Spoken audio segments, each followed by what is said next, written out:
Welcome back to History Snippets. You might have noticed, starting with last week, we started talking about the holidays, and the Edwardses celebrated Christmas, so we're focusing on Christmas for these videos.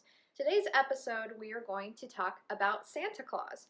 Now, we're not going to delve into the entire history of Santa Claus because, as an immortal being, he's been around for a really long time. So we're really going to focus on the 19th century and how Santa Claus became well known in the United States. The first time we really see Santa Claus's name in print in the United States is in 1773 in Rivington's Gazette, that's out of New York City. It's a common idea that people have that the Dutch were actually the ones who brought Sinterklaas, or Santa Claus, over to the United States, but that idea was actually put forward by Washington Irving, of all people, as of Washington Irving and Ichabod Crane and the Headless Horseman. But he actually had really no basis in fact to say that, and it's thought now by some scholars that it was English Americans that really did bring the idea of Santa Claus over to America. There's a bit more to say about Washington Irving and his conception of Santa Claus early on in the 19th century, but we're not really going to get into that part of it today. One of the earliest poems written about Santa Claus that we have in record today was written by William Gilly in 1821, called A Children's Friend. And it goes, "Old Santa Claus with much delight his reindeer drives this frosty night, o'er chimney tops and tracts of snow, to bring his yearly gifts to you." But I think the one that we really know is Clement Moore's 1823 poem, A Visit from St. Nicholas, which we now commonly know as 'Twas the Night Before Christmas. To get back to Washington Irving a little bit on this, there was actually a line in that poem where Santa Claus puts his finger to his nose and goes back up the chimney. That is actually borrowed from Washington Irving's description of Santa Claus, but in his description, Santa Claus winks while he does it. But the real kicker in what made Santa Claus incredibly popular in the United States and really formed our opinions of what kind of guy he is today comes from Thomas Nast's Illustrations of Santa that began in 1863.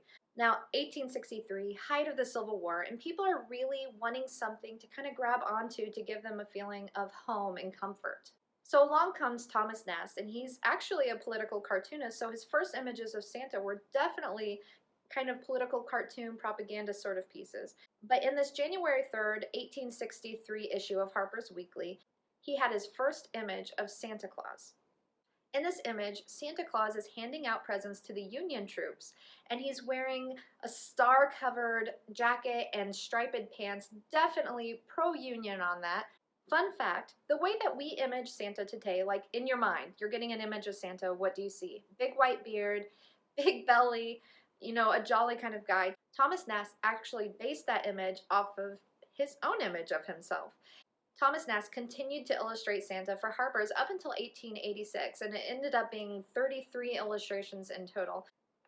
Actually, a lot of our ideas about Santa Claus really were formulated in the 19th century.